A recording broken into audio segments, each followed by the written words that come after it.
Welcome back everyone. एक बार फिर आपको मीर ज़ीशान की तरफ से बहुत बहुत खुश आमदीद। यकीनन आप सब बिल्कुल ठीक होंगे और खुशी आज मनाई जा रही है इस बात की कि पाकिस्तान के अंदर हमें बहुत अरसे के बाद एक ऐसा मौका मिला जब हम लोग शुरू से एंड तक सपोर्ट कर सकते हैं और प्रोमिनेंट कर सकते हैं अपनी विन को। बिकॉज हमने कोशिश भी बहुत की। हमारी बॉलिंग में शुरू में हमें कुछ प्रॉब्लम्स आई, सलमान अली आगा ने बहुत कंट्रीब्यूट किया, उसके बाद जाकर फास्ट बॉलर्स को कुछ प्रॉब्लम्स फेस करनी पड़ी थी, but then we have made it. Saim Ayub and Salman Ali Agha made the whole situation easier for Pakistan और पाकिस्तान ने अपना मैच जीता, जो कि बहुत अच्छी बात है। अगर हम मैच हार जाते तो डिस्कशन बिल्कुल और होती। तो इस हवाले से डिस्कशन का सिलसिला जारी करते हैं। मेरे साथ मौजूद हैं आपके favourite sports analyst, sports journalist Imran Suhail sahab. अस्सलाम वालेकुम, कैसे हैं आप? वालेकुम अस्सलाम। आप कैसे हैं आप इमरान साहब? ठीक हैं, अल्लाह का शुक्र। आज तो खुशी का दिन है, आज आपको ग्रीन पहनना चाहिए था, आप आज ब्लैक कलर पहन कर आ गए। मुझे पता नहीं था, इमरजेंसी में आ गया, वरना मैं कुछ और पहन के आता। अरे क्या बात है, क्या बात है। इमरान साहब, मैं एक बात सोच रही थी कि जब लास्ट मोमेंट पर मैच था उस वक्त मुझे लग रहा था कि मैच हमारे हाथ से निकल रहा है, क्योंकि बॉल टू बॉल स्कोर था, लेकिन विकेट्स हमारी बड़ी तेजी से गई, जो शुरू की कुछ विकेट्स गई हैं। शाहीन जब स्कोर नहीं कर रहा था मुझे उस वक्त भी डाउट हो रहा था कि शाहीन अब आउट होगा, बिकॉज शाहीन को बॉल नजर नहीं आ रही थी, ऐसे लग रहा था जैसे he can not see the ball. और वही हुआ कि वो 0 पर आउट हो गए। मेरे ख्याल से उनको 6 डिलीवरीज हुई थी और उसके बाद अगर हम देखते हैं तो फिर सलमान अली आगा का साथ दिया नसीम शाह ने। उस मोमेंट पर खुदा ना खास्ता अगर हम मैच हार जाते तो कहीं ना कहीं हम ये कह सकते थे कि साइम ने सेंचुरी की है, 115 बॉल समथिंग पर उसने अपना पूरा स्कोर किया और बड़ा लास्ट में आके बड़े आराम से किया। बॉल्स हमारे पास बाकी थी। डोंट यू थिंक कि एक ऐसा एक माइंड बन सकता था कि शायद उसने सेल्फिश इनिंग्स खेली for the century?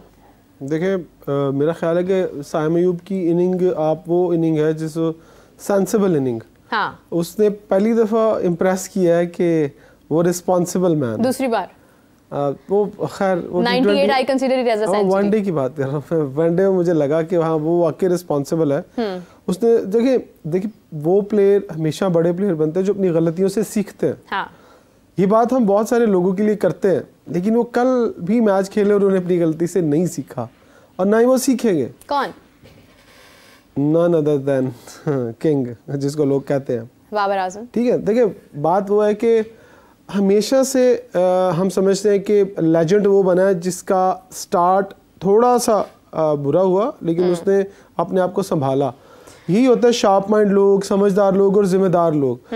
Saim Ayub के बारे में हम लोगों ने बहुत तनकीद की। मैं स्टार्ट में बहुत तनकीद करता था, मुंह उठा के शॉट मार देता है, बट उसको रियलाइज़ हुआ कि मुंह उठा के शॉट नहीं मारना है और कब मारना है, कैसे मारना है, अब उसने सीख लिया है। सो इनिंग डेवलप की, उसने देखा कि मेरे सामने विकेटें गिर रही हैं तो मैंने रिस्पॉन्सिबिलिटी पूरी करनी है। फिर उसके बाद सलमान अली आगा है जिसको हम कहते हैं कि वो pure lower middle order batsman है, तो देखिए उसके सही नंबर पे खिलाया उसको, उसने रन्स किए ओडीआई में। उस T20 में जगह नहीं बनती उसकी। आप उसके साथ भी ज्यादती कर रहे हैं और वो किसी के साथ भी ज्यादती कर रहे हैं। तो कल उसने दिखाया कि हाँ मेरी जहाँ जगह बनती है मुझे वहाँ खिलाया जाए, मैं रिस्पॉन्स करूँगा। और इसी तरह साइम अयूब को मैं एक दफ़ा कंग्रेचुलेट करूँगा कि उसने वाकई ये साबित किया कि वो जिम्मेदार एक आने वाला पाकिस्तान का स्टार है। अभी स्टार नहीं बना और मैं अभी स्टार हमें बनाने भी नहीं चाहिए नहीं। और मैं पहले भी ये बात कर चुकी थी मगर मुझे अभी नहीं करनी है ये बात कि जिस अंदाज में मैंने उन्हें गाइड करते हुए देखा, आई कैन सी कि अगर हम उसको इसी तरह से ग्रूम करते हैं, मैचेस नहीं लेते हैं, मैचेस खेलने देते हैं, जगह बनाने देते हैं, तो we can consider him as a very good captain of Pakistan. Exactly. असल में देखिए आपको पता लग जाता है कि आपने किसको चांसेस देने, किसको चांसेस नहीं देने। थिंक टैंक हमसे भी बहुत तगड़े बैठे हुए हैं, हम ही नहीं ज़्यादा सोचते, बहुत सारे लोग सोचते हैं। इसी तरह आप जिन लोगों को एक एक दो मैचेस खिला के बाहर करते रहे माजी के अंदर, फैसल अकरम, उनके साथ ज्यादती होती रही, उनको आप वापस लेके आए, उनको दोबारा से चांस दें, बस कर दें अब बाबर आजम को चांस देना। फिर मतलब मैं कहूँगा एक तरफ आप अच्छा काम कर रहे हैं और एक तरफ आप वही हरकतें कर रहे हैं जो आप शुरू से करते चले आ रहे थे। आप क्या साबित करना चाहते हैं कि आप उसको नहीं छोड़ रहे, उसकी कब फॉर्म वापस आएगी? भाई उसको फर्स्ट क्लास खिला लें, उसको डोमेस्टिक में ले वापस, आप नहीं लेके आ रहे। मेरा ख्याल है कि अब वो वक्त आ गया है कि आपको 2 से 3 लड़कों को परमानेंट चांस देना चाहिए, नए लड़कों को। नए मतलब कौन?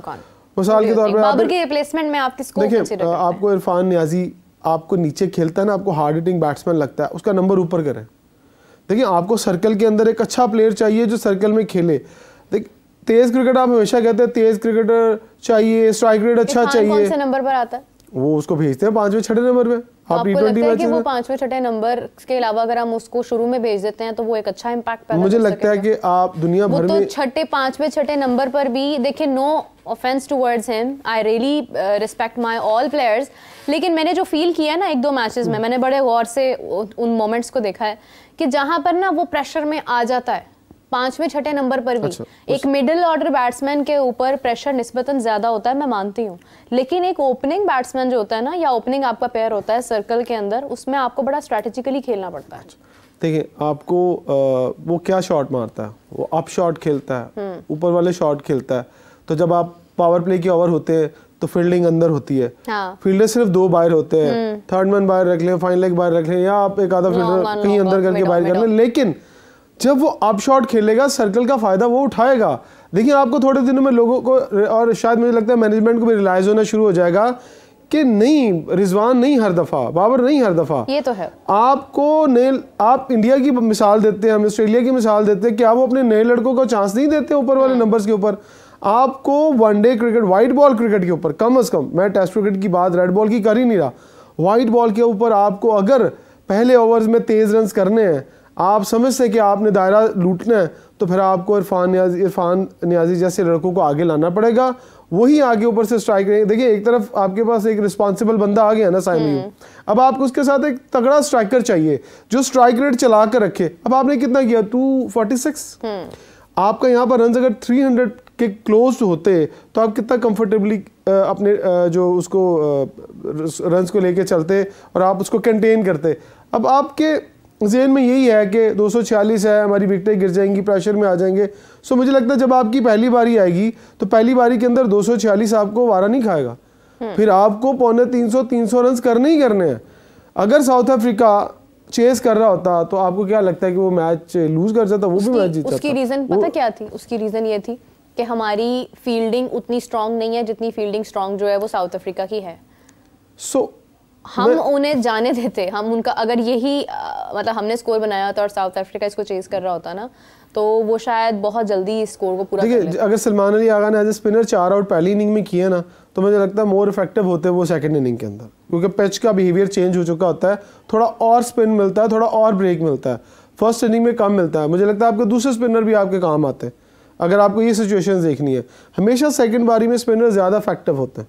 थोड़ा सा डिसएग्रीमेंट है, मतलब पाकिस्तान की तो विकेट्स निकालने में प्रॉब्लम आई है काफी। नहीं अगर सेकंड नहीं, मैं एक बात करूँ सेकंड इनिंग में अगर बॉलिंग करते हैं मतलब साउथ अफ्रीका को इतनी आसानी से विकेट्स नहीं वो निकाल पाए, इवन अगर हम फास्ट बॉलिंग क्यों नहीं है। अपना स्ट्राइक रेट देखें ना, स्ट्राइक रेट को आप, अब सलमान अली आगा ने 91 के स्ट्राइक रेट से खेला है, साइम अयूब ने भी 91 के स्ट्राइक रेट से खेला है।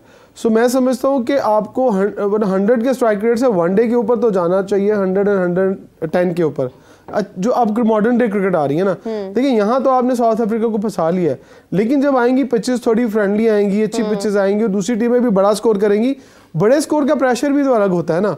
आपको पता है कि आपको 300 325 करने हैं, तो फिर साइम भी तेज खेलेगा और 1-2 रैश शॉट मारेगा। अब यहाँ पर एक टेक्निकल पॉइंट आपको बताता हूँ कि यहाँ पर फ्रेंडली कंडीशंस क्यों आई साइम के लिए और स्पेशली सलमान अली आगा के लिए। रन्स कम थे, यहाँ रन्स होते 300 क्लोज, तो आप क्या करते?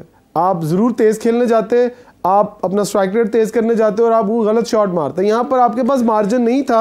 आपने कहा यार रिलैक्स हैं, हमें 5 रन पर ओवर करने हैं, तो 5 रन पर ओवर आप आसानी से कर लेते। कि जहां आपको 7 रन 6 रन पर ओवर जाना है, फिर आप उल्टा सीधा शॉट मार के आउट होते हैं। तो लेकिन यहाँ पोजीशन थोड़ी मैं समझता हूँ रिलैक्स थी। मैं आपको यही तो बता रही हूँ, इसीलिए तो साइम अयूब ने जो सेंचुरी की है वो उसने बड़े आराम से की है। और जहां अगर 300 होता तो लोग यही बात करते कि ये इसने सेल्फिश होकर खेला है, अपनी सेंचुरी के लिए खेला है, इसने बॉल जाया कर दी है। क्योंकि साइम ने बड़े आराम से अपनी इट वाज अ सेंचुरी जिसको हम कह सकते हैं कि ये एक तरह से टेस्ट में इस किस्म की सेंचुरी भी बन सकती थी कि जो आराम से होती, और एंड ही डिड दैट। और सलमान अली आगा ने प्लस बड़ा कंट्रीब्यूट किया है, उन्होंने अंडरस्टैंड किया, एक उनकी नज़रों से गुफ्तगू भी हमने सुनी, इनफैक्ट गुफ्तगू तो हमने बहुत सारी सुनी कल, लेकिन ये है कि ये जो था स्ट्राइक रोटेट करने वाला मामला, इट वाज आल्सो बिकॉज कि हमारे पास 10-12 बॉल्स पड़ी थी पीछे। राना बॉल के अलावा। लेकिन अभी आपका जब आपने रन्स कंप्लीट किए हैं 49.3 ओवर्स में आई थिंक आपने रन चेस किए 3 बॉल पहले, मतलब आखिरी ओवर ही एक तरह से 3 बॉल पहले आपने चेस किए, तो आप क्लोज चले गए ना। अब आपको स्ट्रेटेजी बनानी है, आपको कम से कम ये वाला जो टारगेट है ना आपको 5-6 ओवर पहले खत्म करना है। तो आप हमने जीत लिया ना, तो अब हम गलतियों को भी तो डिस्कस करें ना, जीतने के बाद भी अपनी गलतियों को देखें कि आप जीतने के बाद भी हमने क्या गलती की क्या कर सकते हैं। ठीक है, यहाँ पर बैटरमैन की बहुत ज़्यादा ज़रूरत है हमें। अब मेरा ख्याल है कि एक आधा नया फास्ट बॉलर ऐड कर लेना चाहिए। अब हमें वही 3 फास्ट बॉलर जो पुराने हैं, हारिस, शाहीन और नसीम के साथ हम चल रहे हैं, हमें एक आधा फास्ट बॉलर ऐड करके यंगस्टर्स, देखिए बायलैटरल सीरीज मिलअप क्यों होती है? बायलैटरल सीरीज इसीलिए होती है कि आपको अपने नए लड़कों को चेक करना है, नए लड़कों को चांस देना है। अगर आप कहें वो यार साउथ अफ्रीका के साथ इनिंग है, बुला लो सारे तगड़े फास्ट बॉलर, वो सारे जोर वही लगेंगे। लेकिन आपके जो बिग कॉम्पिटिशन आते हैं, जब तगड़े कॉम्पिटिशन आते हैं, तब आप क्या करेंगे? देखिए अभी आपने एक मैच जीत लिया ना, अब आपको यंगस्टर्स को फास्ट बॉलिंग में चांस देना चाहिए। एक आधा बैट्समैन आगे करें, उससे ओपन करवाएं, उसको चांस दे के चल यार जा तू जो आगे ओपन खेल। कौन आपके नजदीक एक बहुत शानदार फास्ट बॉलर साबित हो सकता है पाकिस्तान के? देखिए अभी रिसेंटली मेरा ख्याल है कि आपने टेस्ट टीम में भी खुरम शहजाद की हम अगर बात करें तो इस तरह के फास्ट बॉलर्स जो जिनके अंदर थोड़ी सी पेस है, थोड़ी सी जान है, उन्हें वनडे के अंदर जाके मौका दें ताकि परफॉर्मेंसेस दी हैं खुरम शहजाद ने। देखिए डोमेस्टिक क्रिकेट की बात कर रहे हैं ना हम, तो डोमेस्टिक के मेयार को समझती ही नहीं हूं कि हम डोमेस्टिक खेलने के बाद इंटरनेशनल मैच खेल सकते हैं। देखिए डोमेस्टिक क्रिकेट खासी मुश्किल होती है, मैं आपको बताऊं। आज शायद आप मेरी बात से एग्री करें या नहीं, देखें इमरान, इंटरनेशनल क्रिकेट थोड़ी आसान होती है। क्यों? क्योंकि उसमें आपकी चलती नहीं है। इंटरनेशनल आप इस बात पे गारंटी देते हैं कि डोमेस्टिक में हमारे क्रिकेटर्स जो हैं वो बिल्कुल लॉज और रूल्स के अकॉर्डिंगली खेलते हैं? यहाँ पर तो मतलब आप सोचें कि अंपायरिंग का मेयार भी आप देख लें, आप बाकी चीजें भी देख लें। जाहिद महमूद ने यहाँ पर जो है वो अगर इतने आउट किए कुछ मैचेस में, वहां पर जाकर वो एक भी आउट नहीं कर पा रहा। जिस पॉइंट ऑफ व्यू से आप बात कर रही हैं ना वो बिल्कुल ठीक है कि आपने एतराज पता क्या उठाया, आपने बहुत बड़ा एतराज उठाया, बात तो कर गई है, लेकिन ये बात बहुत गहरी है कि आप डोमेस्टिक के अंदर अपनी मर्जी से आउट मतलब विकेट ले लेते हैं, अपनी मर्जी से कप्तान बॉलिंग करवाता है, अपनी मर्जी से लोग बैटिंग करते हैं। लेकिन जब आप इंटरनेशनल आते हैं तब आपको अपने गट्स के ऊपर खेलना पड़ता है, तब आप अपने टैलेंट पर खेलते हैं। तो जब कोई नीचे से ऊपर आएगा तो वो जोर लगाएगा, तो उसे वहां पर जिस दिन उसने परफॉर्म कर दिया तो लोग कहेंगे यार ये कहाँ छुपा हुआ था, क्यों नहीं खिलाते थे इसको। यही तो मैं कह रहा हूँ, निकाले नए लड़कों को, दें चांस। मीडियोकर भी आपके समझ में वो मीडियोकर प्लेयर है, लेकिन जब वो इंटरनेशनल लेवल पर आकर खेलेगा तो वो अपना पूरा जोर लगाएगा, वो पूरी स्ट्रेंथ के साथ आएगा। उसे पता है मैं यार पिछले 3-3, 4-4 साल से पाकिस्तान की डोमेस्टिक में परफॉर्म कर रहा हूँ, लेकिन खेल कौन रहा है? वही स्टार्स खेल रहे हैं, जो लाइकिंग और डिसलाइकिंग वाला कल्चर चल रहा है वही खेल रहा है। सो मुझे लगता है कि अब हमें निकालने पड़ेंगे। बहुत सारे नाम मुझे नहीं याद हैं, लेकिन आपको डोमेस्टिक प्ले स्ट्रक्चर के ऊपर जो आपका टॉप विकेट टेकर है, जिसने 30-40 सीजन के अंदर आउट किए, आप उसको चांस दें, आओ यार खेलो। आपने जो ए टीम के साथ फास्ट बॉलर्स लेके जाते हैं या नए बैट्समैन लेके जाते हैं, आप उन्हें निकालें जरा एक एक करके, आप चांस दें ना, बायलैटरल सीरीज में चांस दें। आप क्यों उन्हें कहते हैं जी चैंपियन ट्रॉफी में टीम बनानी, तो फिर सारे बुढ़े निकाल के आप ले आते हैं, सारे रिटायर्ड प्लेयर आप निकाल के ले आते हैं। ये शुरू का कल्चर है, आज का कल्चर नहीं है। हम हमेशा कहते हैं कि बायलैटरल सीरीज के अंदर आप एक बात सोचें, साउथ अफ्रीका, ऑस्ट्रेलिया या न्यूजीलैंड, आपने पिछले प्रोग्राम में सवाल किया था, ये पाकिस्तान के अगेंस्ट 7-7 प्लेयर नहीं क्यों खिला देते हैं? क्योंकि उन्हें अपना लॉन्ग टर्म प्लान देखना होता है, क्योंकि वो इंटरनेशनल मैचेस के अंदर उनको प्रेशर हैंडल करना सिखाते हैं। अगर आप सीधे गए चैंपियन ट्रॉफी में हम उतार दे जी किसी नए प्लेयर को, तो वो प्रेशर हैंडल नहीं कर पाएगा। बायलैटरल सीरीज आईसीसी ने इसीलिए लोगों की रखते हैं कि एक दूसरे के साथ खेलें, और वही इंटरनेशनल प्रेशर जो नए लोगों को खिला के उन्हें सिखाना है वो हम नहीं सिखा रहे। ये सिर्फ पाकिस्तान में होता है। आप पूरे पाकिस्तान, दुनिया की क्रिकेट उठा के देख लें, सिर्फ वाहिद कंट्री पाकिस्तान है जो नए लोगों को चांस देने से डरता है। पूरी दुनिया हमारे खिलाफ नए लड़के खिलाती है और वो परफॉर्म कर जाते हैं। हम कहते हैं यार इनके तो सारे लड़के अच्छे हैं, इनके पास तो बैकअप है। भाई बैकअप आपके पास भी है, लेकिन आपको बैकअप आगे लाने का हौसला नहीं है। देखिए एक और चीज़ मैं आपसे डिस्कस करना चाहूँगी कि जैसे आपने कहा कि हम कुछ पॉइंट्स को रेस कर सकते हैं। कल मैंने देखा कि हमने साजिद खान को इस बात पर, इस पेस पर ड्रॉप किया था, बल्कि शामिल नहीं किया, क्योंकि हमारे पास स्पिन कंडीशंस नहीं है साउथ अफ्रीका में। कल 4 विकेट्स हासिल की सलमान अली आगा ने ओडीआई में, ठीक है, यू कैन से के Sajid is not the ODI player, he has performed in test. अब केशव महाराज को ऐड करने की भी बात की जा रही है साउथ अफ्रीका में, और टेम्बा बेवुमा भी हैं उसके अंदर। केशव महाराज अगर आ सकता है तो क्या हम नहीं जा सकते थे साजिद के साथ भी, नुमान के साथ भी? कितने स्पिनर्स हैं इस वक्त साउथ अफ्रीका के पास, आप देखें।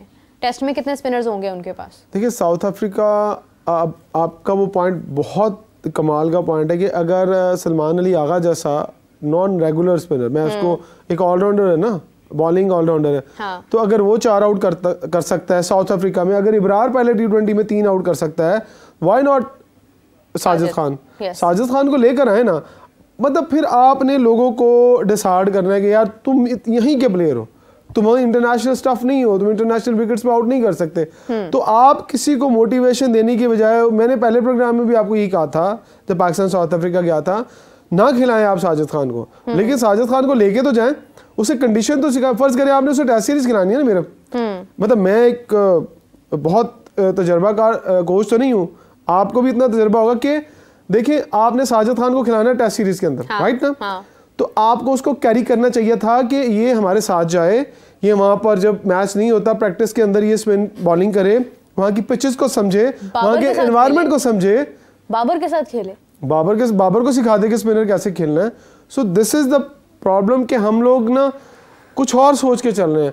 आपको इसका सबसे बड़ा सबूत, अगर कल आपने सुनी हो प्रेस कॉन्फ्रेंस एक जगह पर मोहम्मद हफीज से, तो अगर आपने उनका पूरा मीडिया टॉक सुनी हो, मैं वहीं पे खड़ा था, तो वो वही बात कर रहे थे जो हम यहाँ बैठ के करते हैं कि 15 डिसीजन अगर इस मैनेजमेंट ने लिए हैं पाकिस्तान टीम के लिए, छोड़ दें आईसीसी को, चैंपियन ट्रॉफी को या दूसरी चीज़ों को, स्टेडियम्स को, अगर क्रिकेट के डिसीजंस की बात करें, टेक्निकल डिसीजन की बात करें, तो अगर 15 डिसीजन पीसीबी ने लिए हैं तो 15 के 15 जो है वो वापस हो गए। पहले दिन से स्टार्ट कर लें, वकार यूनुस से ले लें, वहाब रियाज से ले लें, आज अगर जैसन गिलेस्पी तक ले लें, तो जितने डिसीजन थे वो सारे वापस हुए। तो क्या आप क्रिकेट के लिए अच्छा कर रहे हैं? उन्होंने भी यही कहा, उन्होंने कहा आकिब जावेद साहब जो कर रहे हैं मेरी समझ में नहीं आ रहा। वो क्रिकेट की बेहतरी के लिए जो हम समझते थे कि आकिब जावेद आएंगे तो शायद कोई अच्छे डिसीजन लेंगे, अच्छी चीज़ें होंगी, बट अभी तक हमें वो चीज़ें नज़र नहीं आ रही। आप एक मैच जीतने से, हमें खुशी तो एक मैच की है, लेकिन हम पीछे कुछ और भी देख रहे हैं ना। एक मैच जीतने से कुछ नहीं होता। फर्ज करें कल साउथ अफ्रीका की बैटिंग नहीं चली, उसकी बैटिंग नहीं चली तो आप भंगड़े डाल रहे हैं। अगर कल उनकी बैटिंग चल जाती है, वो 300 सवा 300 आपको फटका देते हैं, तो फिर आप क्या करेंगे? आपका तो लास्ट ओवर में 250 नहीं हो रहा। तो बहुत चीज़ें हैं जो समझनी चाहिए, सिर्फ मैच जीतने से ही नहीं हमें खुश होना चाहिए। हमें बहुत सारी चीज़ों को, जैसे आज डिस्कस कर रहे हैं, बहुत सारे लोगों को ये चीज़ें डिस्कस करनी चाहिए कि नहीं यार सिर्फ जीत के भंगड़े डालने की बजाय आने वाले जो आपके प्लान्स हैं, जिसके ऊपर हमेशा से हम बात करते हैं, यार champions trophy, world events, world cup, champions trophy, इन इवेंट्स के लिए कब तैयारी होगी? देखिए ये वही चीज़ें हैं जो हम लोग बहुत अरसे से बात करते आ रहे हैं इसके ऊपर। लेकिन खैर कल का ओडीआई जीत एक तरफ है, लेकिन मैं अगेन ये कहूँगी कि जो परफॉर्मेंस मैंने देखी है, स्पेशली सलमान अली आगा की और साइम अयूब की, अब्दुल्ला शफीक, रिजवान, बाबर आजम अनलकी रह रहे हैं बहुत टाइम से, वो परफॉर्मेंस नहीं दे पा रहे हैं, लाइक परफॉर्मेंस नहीं दे पा रहे ना, कोई उनका कोशिश भी नहीं, जो कि 2-3 मैचेस में नहीं परफॉर्म करता और फिर 2-3 मैच में कर देता है। मैं इसको कहता हूँ चलो यार कुछ ना कुछ तो कर रहा है। मुझे तो आईसीसी की रैंकिंग की समझ नहीं आती। देखिए वो रैंकिंग जो है ना, उसके बारे में मैंने थोड़ा सा खैर स्टडी किया था कि रैंकिंग बनती किस तरह से है, उसका मैं आपको भी पता होगा, आपने भी इतना पढ़ा होगा कि लाइक वो आपका पिछला मैच जो होता है उसमें ये देखा जाता है कि आप अगर खेले हैं तो आपने परफॉर्मेंस में जो रन्स किए हैं वो किस बॉलर के खिलाफ किए हैं और किस कंडीशन में किए हैं, फिर उस बॉलर के स्टैट्स आपके स्टैट्स मिलाकर जो है वो एक रैंकिंग बन जाती है, ठीक है, और टीम का ओवरऑल जो होता है स्कोर वो भी मिलता है। इसमें कुछ ये मिलाकर जो है वो खिचड़ी पक जाती है। लेकिन वो तो इतने में खुश है, हम सारे ही, पूरा पाकिस्तान खुश है कि वो पहले नंबर पर है, लेकिन टीम कहाँ है आपकी? रैंकिंग एक तरफ है, हम सब लोग समझ रखते हैं क्रिकेट की, and we can see that properly कि अभी कौन सा प्लेयर कहाँ पर फिट होता नजर आता है। कामरान गुलाम ने भी कल परफॉर्म नहीं किया, लेकिन आपको पता है कि ऑनेस्टली स्पीकिंग कामरान गुलाम पर कोई ज्यादा बात नहीं करेगा क्योंकि वो अभी आया है, अभी उसका डेब्यू हुआ था, उसने डेब्यू पे सेंचुरी भी कर दी थी अपनी, लेकिन आप टेस्ट की बात में कर रही हूँ, लेकिन वो ओडीआई अभी खेलना शुरू हुआ है। आप अगर बात करते हैं हमारे टॉप क्रिकेटर्स की, जिनमें मैंने दोपहर में भी ये पॉइंट रेज किया, हमारा बाबर, हमारा रिजवान, शाहीन, नसीम शाह, हारिस रऊफ, ये 5 जब कुछ करते हैं ना तो कौम का एक समा ही और होता है। परफॉर्मेंस का जो एक मेयार है ना वो डबल ट्रिपल हो जाता है, लोगों के दिलों में एक ऐसी वो जाग जाती है कौमियत के मतलब कुछ है ही नहीं और इनके अलावा। लेकिन जब ये परफॉर्म नहीं करते हैं ना तो फिर आप अपनी जीत को भी उस तरह से एंजॉय नहीं कर पाते। मेरे आपको क्या लगता है कि ये जो 5 नाम आप ले रही हैं, हाँ, क्या पाकिस्तान की टीम यही है? आप इन्हीं के गिर्द मतलब कौम को सिर्फ ये 5 नाम ही, या इनको दिखाई ये 5 नाम जाते हैं? बहुत मतलब मुझे टेक्निकल वर्ड है कि क्या 5 नाम ही दिखाए जा रहे हैं, इन्हीं को कमर्शियलाइज किया जा रहा है? ऐसा है कि कमर्शियलाइज ये 5 नाम मैचेस जितवाए भी हैं, हमें काफी सारे मोमेंट्स, जो खेलेगा वो कोई ना कोई मैच जितवाएगा ना। देखा ना आपने अभी अपने इंट्रो में भी बोला कि हम साइम के बारे में बोलते थे इसको चांस क्यों दे रहे हैं, चांस क्यों दे रहे हैं, अब उसने चांस मिल रहे हैं तो उसने खेलना शुरू किया, उसे परफॉर्म करना शुरू किया। इट मीन्स कि आप कमर्शियल लोगों को कमर्शियल कर रहे हैं। आप देखिएगा आने वाले दिनों में साइम आपको कुछ कमर्शियल्स में दिखाई देंगे, और जैसे वो कुछ कमर्शियल में दिखाई देंगे, मेरी ख्वाहिश है कि उनका दिमाग आसमानों की तरफ मत जाए, क्योंकि कमर्शियल्स आने के बाद बहुत सारे प्लेयर्स का दिमाग आसमानों की तरफ गया है। नसीम शाह को देख लें, आप शाहीन शाह अफरीदी को देख लें, इनकी परफॉर्मेंस नीचे गई है, बाबर की परफॉर्मेंस नीचे गई है। आप हमेशा कहती हैं ना कि प्लेयर्स के पास पैसा आ रहा है तो क्या मसला है, लोगों के पास पैसा आना चाहिए, इंडिया के प्लेयर्स के पास इतना पैसा आता है। मैं कहता हूँ पैसा आए बट अपनी परफॉर्मेंस को भी तो देखें ना, अपनी मेहनत भी करें। क्या ये उस तरह से प्रोफेशनलिज्म के साथ चलते हैं या सिर्फ पैसे को देखते हैं, सिर्फ कमर्शियल पॉइंट्स पे देखते हैं? और पाकिस्तान क्रिकेट बोर्ड भी कितने खुशी के साथ इनको इजाज़त दे देता है कि हाँ, मैं तो समझता हूँ कि प्लेयर की परफॉर्मेंस बेस उनको कमर्शियल करना चाहिए। मतलब बाबर ने अगर 2 साल पहले रन्स किए हैं तो आज भी उसको कोई ऐड उठाता है तो करोड़ों रुपया दे देता है। वाह भाई, क्या ऐसा किसी और मुल्क में आपने देखा है?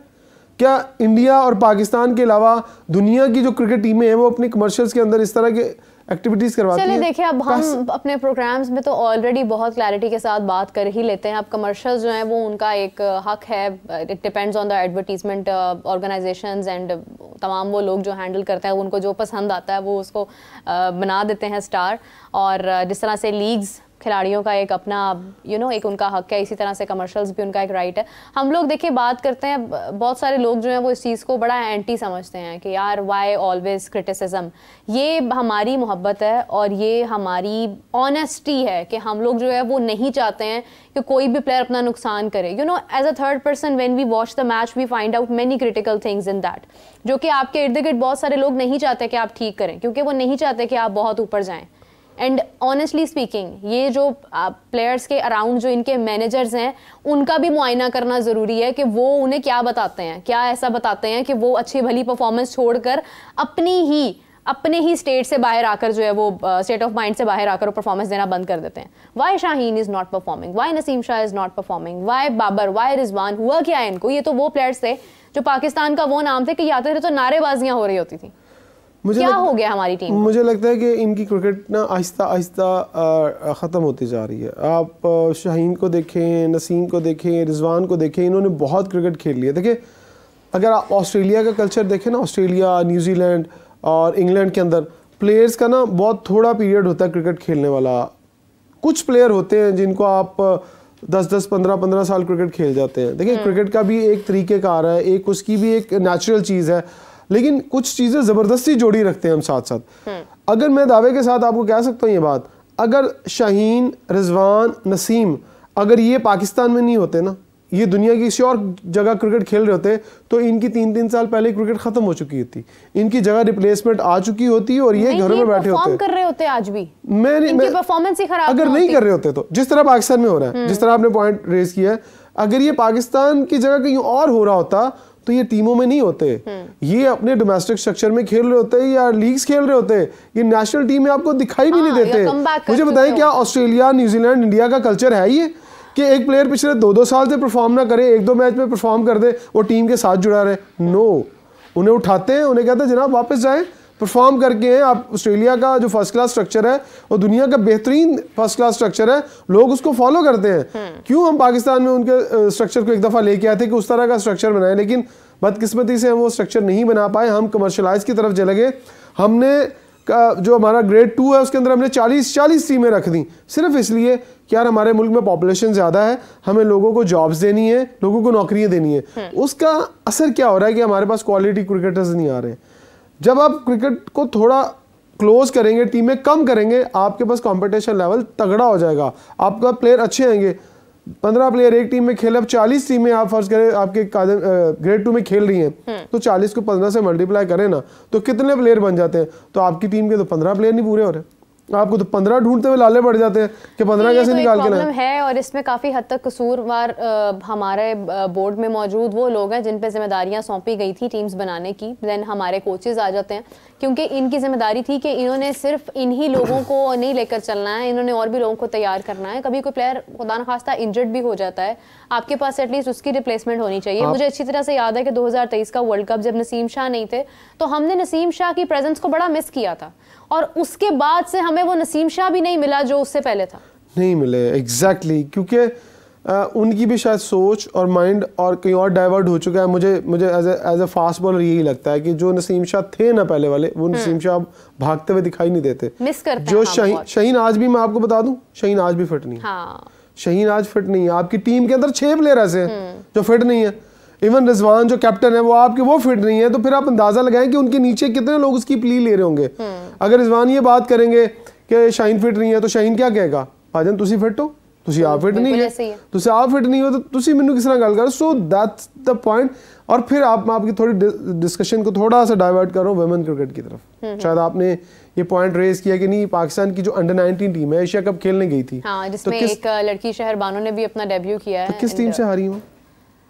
नेपाल। आपने मेंटोर कौन लगाए हैं? आपको पता है इनको ट्रेन किसने किया? सबसे बड़ा अलमिया मैं आपको बताने लगा हूं कि ये जो अंडर 19 टीम आपकी एशिया कप में गई है, 1 महीने पहले आपके टॉप 5 मेंटोर्स ने ये टीम बनाई है, जिनमें वकार यूनुस, मिसबाह हक, सरफराज अहमद, सकलैन मुश्ताक। ये वो लोग हैं जिन्होंने ये टीम बना के आपको दी है कि जाए जनाब इनको खिलाएं जाके। तो शेमफुल परफॉर्मेंस, शेमफुल एक्ट के ये टीम बना के दे रहे हैं। मैच ऑनेस्टली नहीं देखा इसलिए मुझे नहीं पता, मैं उसको जरूर हाइलाइट्स उसकी मैं देखूंगी। आपकी हाइलाइट्स देखें जरा। आप नेपाल से हार गए हैं, 105 रन आपने किए और उन्होंने आई थिंक 1.5 ओवर पहले चेज कर लिया वो रन, 1 ओवर पहले चेज कर लिया नेपाल की टीम।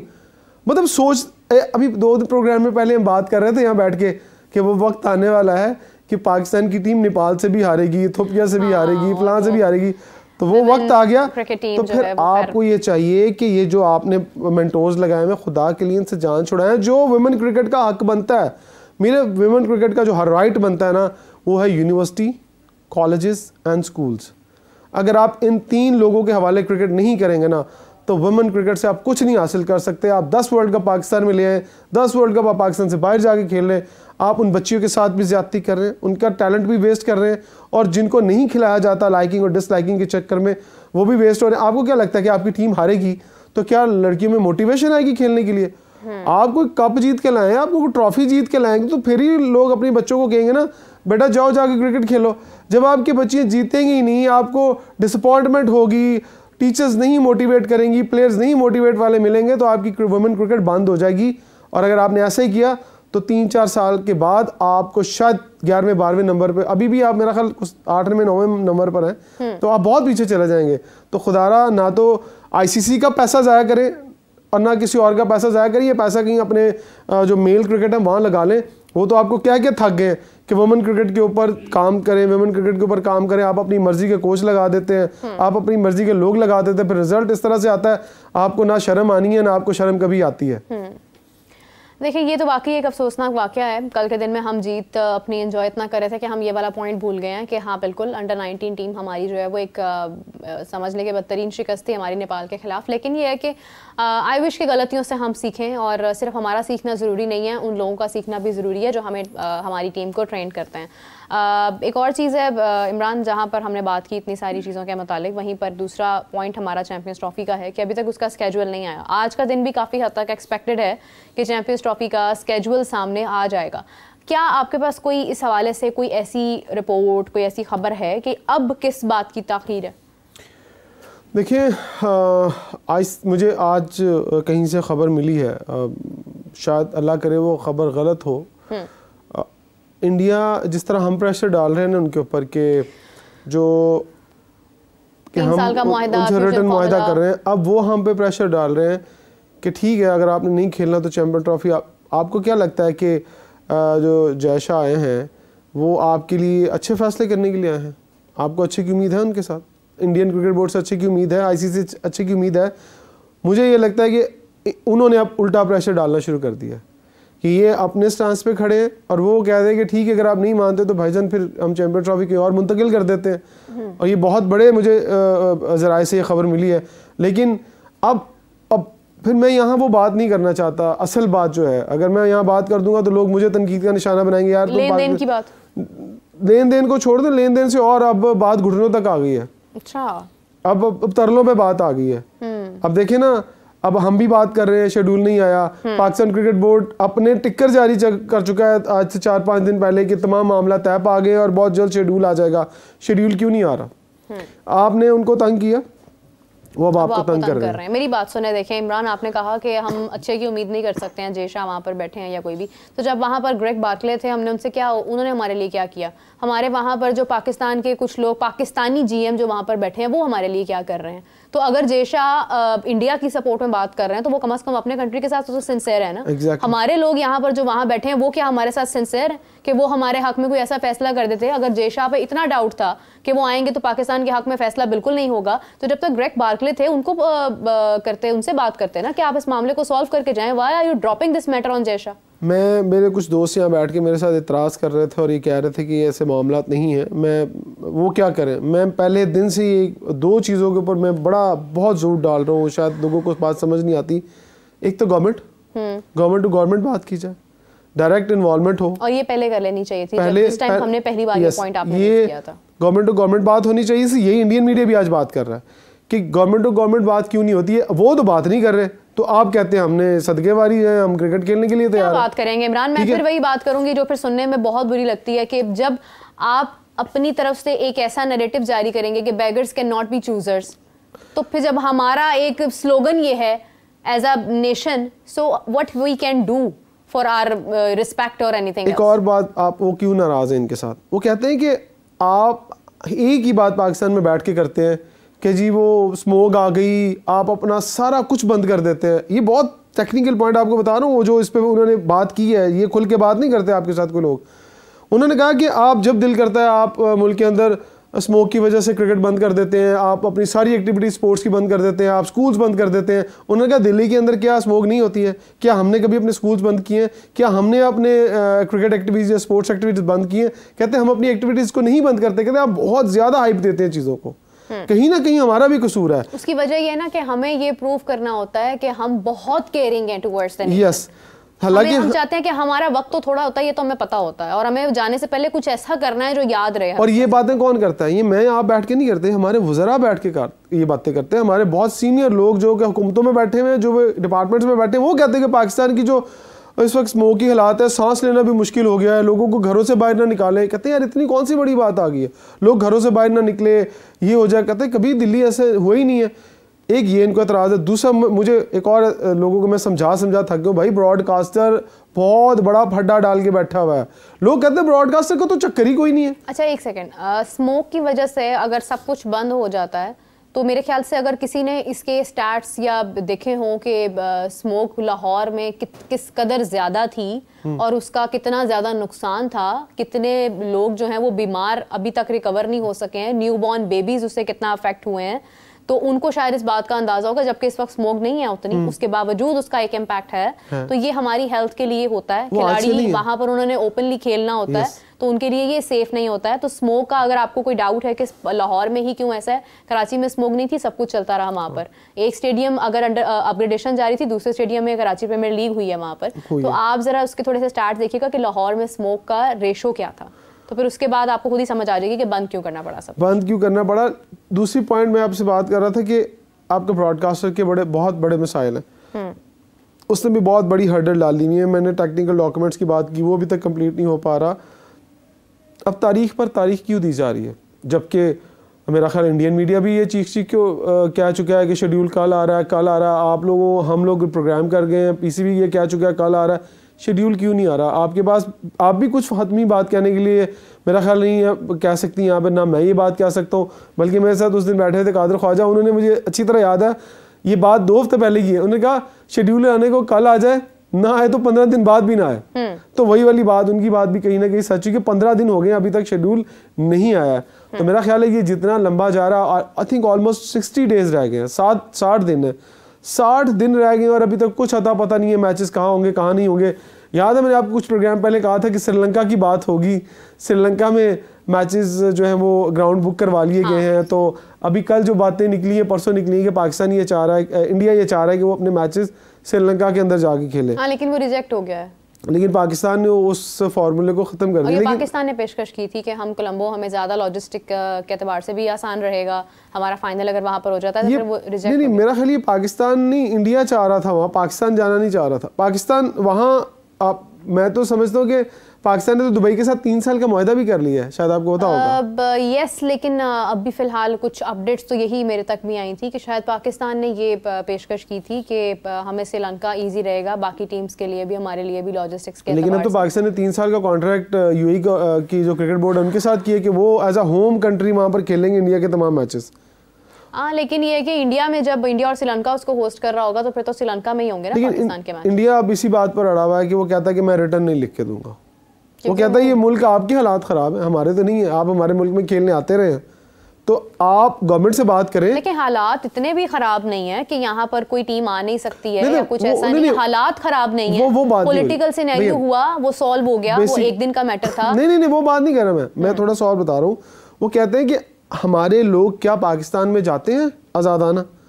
नहीं जाते ना, उनके लोग यहाँ नहीं आते। गवर्नमेंट बात, हमारी गवर्नमेंट भी बात नहीं करती, तो फिर वही वाली बात करते कहते आपकी गवर्नमेंट हमारी गवर्नमेंट से बात क्यों नहीं करती? हमारी गवर्नमेंट आपसे बात करने को तैयार है, वो आए हैं ना आपके पास, एससीओ में भी आए हैं, एससीओ में आए हैं, तो आप उनसे क्यों नहीं बात कर रहे कि जनाब आए हमारे साथ क्रिकेट खेलने? तो नवाज शरीफ साहब और मरियम नवाज ने बरखा को इंटरव्यू दिया है।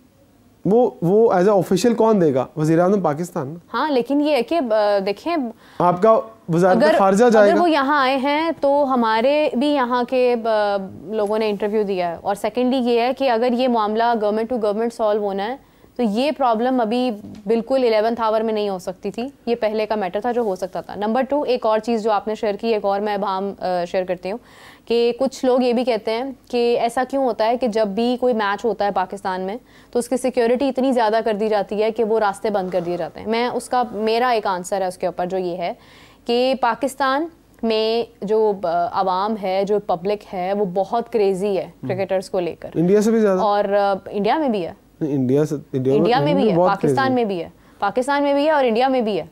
ये लाहौर में, क्योंकि जो आपका रूट है वो आपको वहां पर पहुंचना होता है, ट्रैफिक बहुत ज्यादा होती है। Lahore is not that big as Karachi, ठीक है, कराची में आपको पता है, लेकिन कराची में ट्रैफिक बहुत ज्यादा होती है।